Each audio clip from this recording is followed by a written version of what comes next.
sekarang ini berarti apa? Berarti heran Indonesia tersebut peduli. Oleh sebab itulah dalam kelas mungkin tidak peduli jika kami berupaya kelaslah merayakan dan setidaknya aku tidak bersalah dengan mahasiswa untuk jadi oleh sebab itu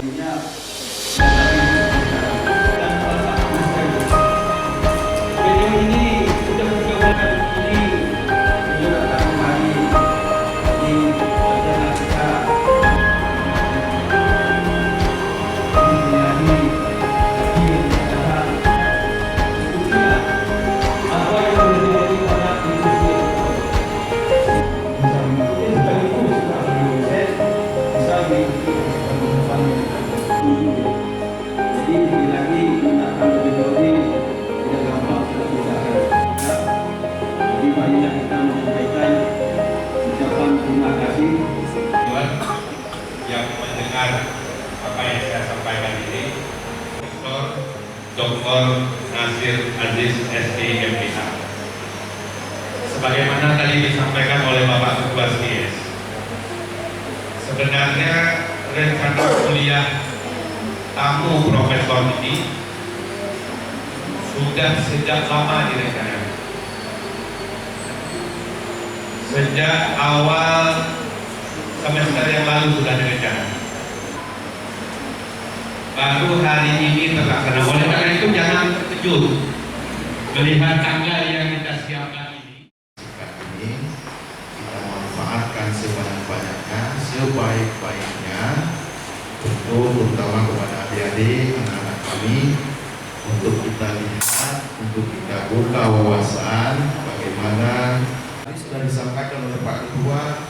Beberapa pembicara sebelumnya juga sudah bicara tentang revolusi industri 4.0. Memang yang paling terdengar kita di Indonesia. Tidak biasa dengan perkembangan itu. Big data, bicara online sistem, bicara pembelian secara online. Tidak lagi menggunakan tradisional, tidak lagi menggunakan bicara apa untuk memberikan gambaran kepada itu kuliah e-learning, kuliah jarak jauh, misalnya dari Tokyo ada dosen yang memberikan kuliah, kita bisa bertanya langsung dengan dosen yang bersangkutan. Jadi sudah sangat lama, 2002, sekarang 2020, berapa tahun sekarang sudah. Kita baru memulai, jadi tidak apa-apa makanya selalu dikaitkan dengan apa yang kita sebut tadi SDM. Coba lihat dulu judulnya adalah sumber daya manusia yang unggul dan berkarakter menyongsong era revolusi industri. Semua yang kita cita-citakan itu akan diberikan. Semua yang kita mau itu akan dapat. Saya melihat, saya lahir itu di kampung. Lahir saya di kampung, bukan bapaknya. Kampung di Metuku, kampung. Bukan orang kota, bukan lahir di kota pada Aceh. Dekat sungai, dekat laut. Ada satu tekad, ada satu niat bahwa saya harus belajar, saya harus menuntut ilmu. Itu tekad saya. Mudah-mudahan adik-adik juga seperti itu. Makanya masuk saya ke Fakultas Ekonomi, baca sebanyak-banyaknya, berdoa setelah sholat, minta sama Tuhan apapun yang kita mau. Itu saya kira untuk sebuah keberhasilan dan untuk supaya mendapatkan SDM yang unggul dan berkarakter.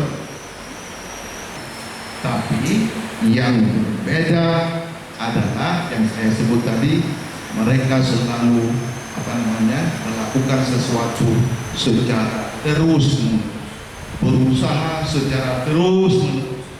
Kalau dia belum dapat, dia akan lakukan itu. Kalau ini kita lakukan, insya Allah kita akan dapat. Tidak ada yang tidak dapat. Hanya saya memberikan semangat kepada adik-adik. Jangan lihat yang sudah berhasil hari ini. Jangan lihat Pak Rusman sudah berhasil menjadi ketua. Jangan lihat si A sudah berhasil. Semuanya dia mulai dari sebelumnya seperti kita. Duduk dulu kuliah. Misalnya saya mengajar pengantar bisnis, ada nama saya di situ. Hari ini jam berapa? Jam 14. Saya klik jam 14, langsung tertransfer hadir dosen itu. Mahasiswa juga begitu. Dia absennya pakai Android. Mahasiswa pengantar bisnis dengan misalnya Nasir Aziz, langsung dia klik, keluar nanti di dalam absen itu akan keluar si A hadir, si B hadir, si C. Kalau mau menjadi SDM yang unggul, ini sudah diuji. Saya sampaikan di sini sudah diuji dengan riset yang ilmiah, bukan hanya hipotesis. Ini sudah diuji.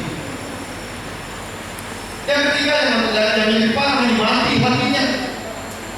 Ketemu kita, ya, kalau bahasa kita, ya ibu guru, ya bapak guru, itu barakah ilmunya, itu tidak diajarkan dalam, tapi itulah yang dianut oleh mereka. Sekali lagi saya ulang, saya sekali saja masuk dalam kelas itu, tetapi luar biasa. Jadi kalau tidak menghadapi guru itu sakit hatinya, bukan hati sakit itu apa? Hati itu. Jangan apa bisa diobati kalau misalnya kengkel karena Pak Ketua suruh kita punya bisa istirahat justru kuliah umum ini seperti kita kalau mau menjadi SDM yang unggul, bebaskan dari kriteria sudah itu.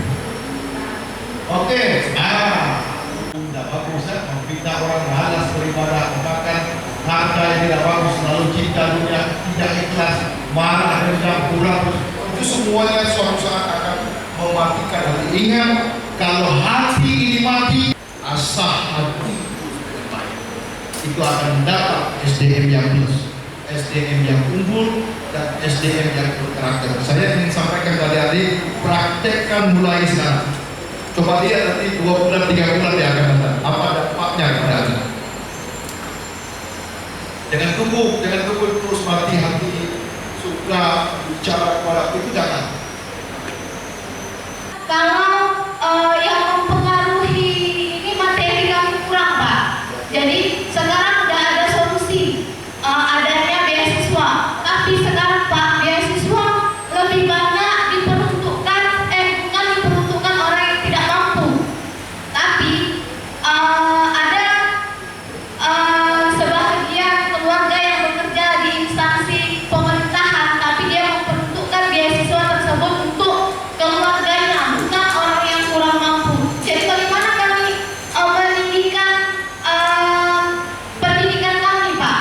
Bagaimana solusinya, Pak, dari Bapak? Assalamualaikum warahmatullahi wabarakatuh. Jadi saya jurusan advokasi. Saya ingin menanyakan dampak negatif dari SDM unggul dalam menyongsong era revolusi industri. Seperti yang Bapak contohkan tadi, salah satunya dampak negatifnya adalah teknologi dengan aksen medianya telepon. Sedangkan sekarang kan kita tidak lagi memerlukan banyak kertas seperti membaca berita, media online. Sekarang semuanya punya gadget. Nah, bagaimana kita menanggulangi masyarakat yang bekerja di pabrik-pabrik kertas agar tidak ada dampak negatif dari revolusi industri ini, Pak? Baik, yang ketiga, ke depan, mana mereka? Yang ketiga ini, apa ini?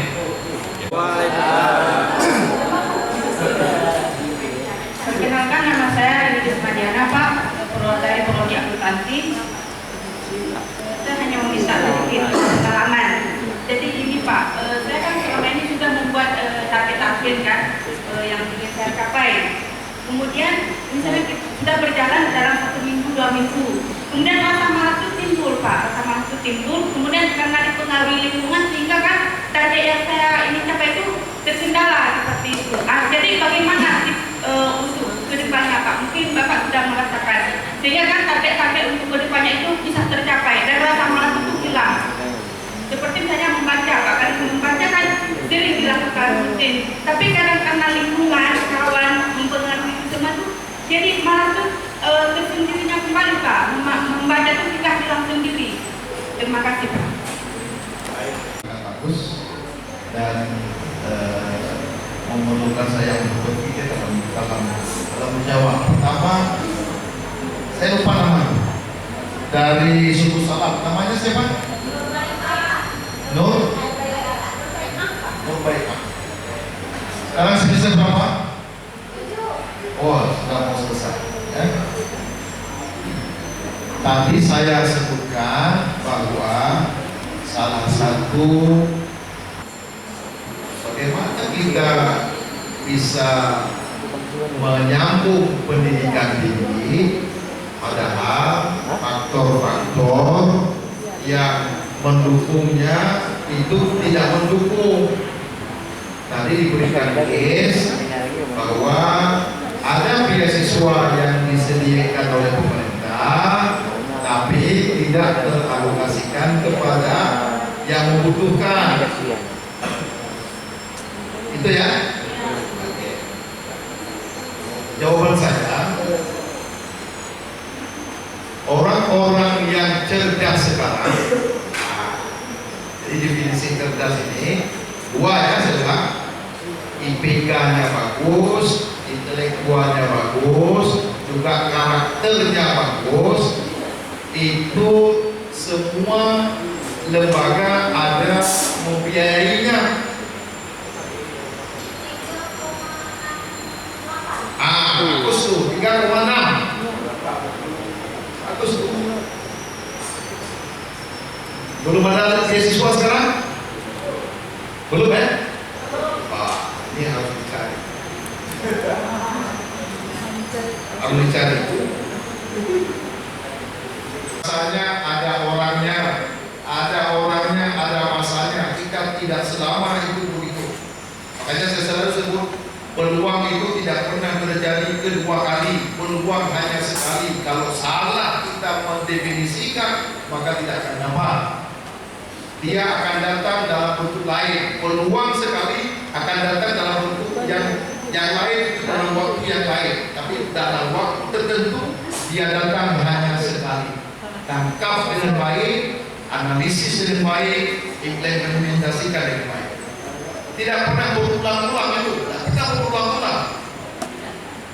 Karena semuanya kita belajar dalam teori ekonomi terbatas. Ini pakarnya.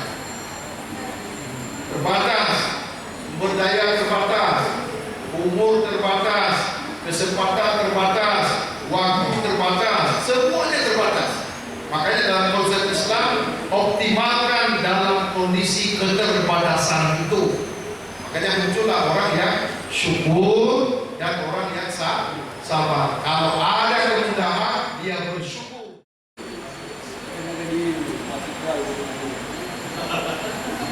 Nama saya Sarudin Al-Hassani, mahasiswa S3 dan semester 5 sekarang. Kita 3,35 dan sampai hari ini semester 5 dan belum ada proposal. Ini mungkin pertama dukungan keluarga yang kurang. Jadi saya maju sendiri, Pak. Semoga dengan berdasarkan Allah tadi semangat saya lebih bertambah, karena semua tergantung manja. Saya perhatikan sudah. Pak Prof, saya hormati. Bahan kuliah kita hari ini luar biasa. Mungkin motivasi ada kita. Dan saya lihat tadi sampaikan bahwa kaya miskinnya sebuah negara tidak menjamin, jangan mengukur. Walaupun SDA yang luar biasa, di Aceh hari itu kan sama sekali Aceh masih bergerak. Juga luas wilayah, juga ras, dan juga disebut dengan